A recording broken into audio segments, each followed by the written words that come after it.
Benny the Butcher raps out of time in the best possible way. I love his use of a rhythmic technique known as microtiming. And one of my favorite examples of this is in his track with J. Cole called Johnny P's Caddy. This ain't my story about rags to riches, more about how I master physics. Some might call it free timing, rhythmic fluidity, downbeat delay. In the classical world, you might hear the term rubato or see a performance note on the score that says with feel. Some even call it swing feel, but I think that's a term better reserved for a separate idea. If you're a jazz enthusiast, this will be your bread and butter. In the rap world, it's the seasoning to your flow. Let's get into it. That's that rap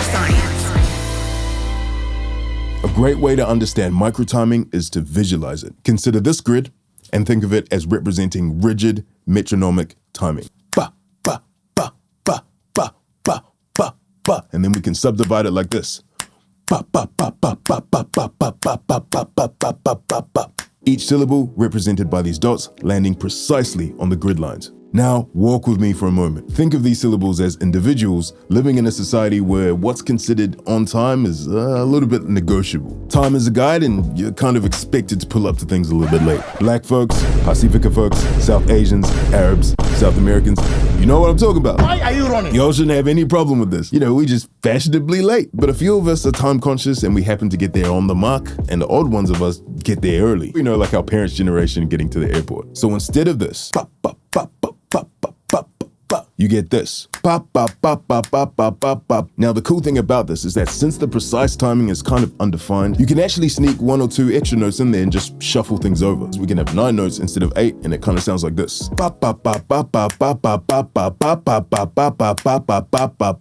So why would we even want to do something like that in rap? Because, you know, I thought rapping's about being super in time and really hitting the groove. Well, aside the fact that when executed properly, it can be really flavorful and interesting, the main function in my mind is it creates another layer of separation between the vocal and the instrumental. Just as the jazz soloist breaks away from the more defined groove established by the rhythm section and into a solo where they spotlight themselves tonally and rhythmically.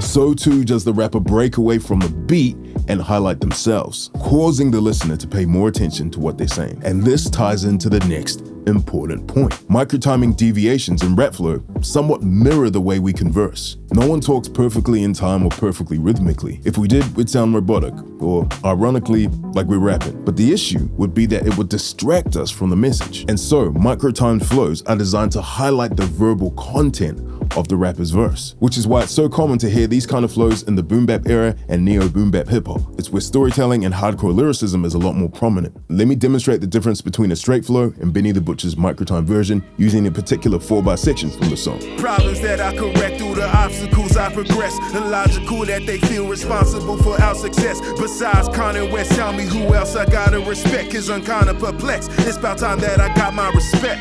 Problems that I correct through the obstacles I progress. Illogical for them to feel they responsible for our success. Besides Con West, tell me who else I gotta respect, cause I'm kinda perplexed. It's about time that I got my respect.